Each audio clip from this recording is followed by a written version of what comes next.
क्या नाम है आपका? राम पुकारा कहाँ घर है? कहाँ घर है? वो चल रहो जवानी तोहर कोई दिल एगो काम गे। वो चल रहो जवानी तोहर कोई दिल एगो काम गे।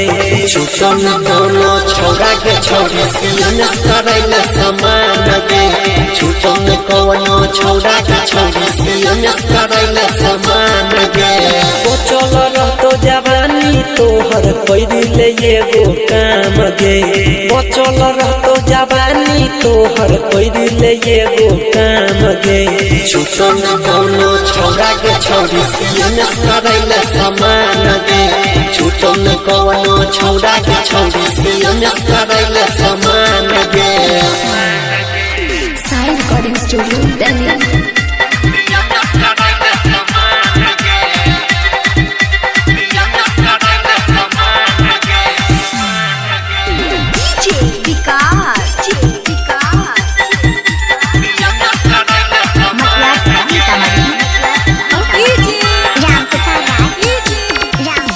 लगतौ नहीं कहियो छौरी आगे कराई। जेन से पर है एगो हाथ में बाई।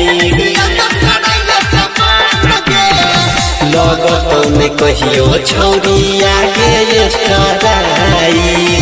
जेन से पर है एगो हाथ में बाई। रहतो तो हर चीज काम के छौरी होबे न देतो न काम गे। रहतो तो हर चीज काम के छौरी होबे न देतो न काम गे। छुटन कोनो छौड़ा के छौरी सीन करैल समान गे। छुटन कोनो छौड़ा के छौरी सीन करैल समान गे। क्या नाम है आपका? डीजे राम पुकारा कहाँ घर है? कहाँ घर है? साई रिकॉर्डिंग स्टूडियो दिल्ली।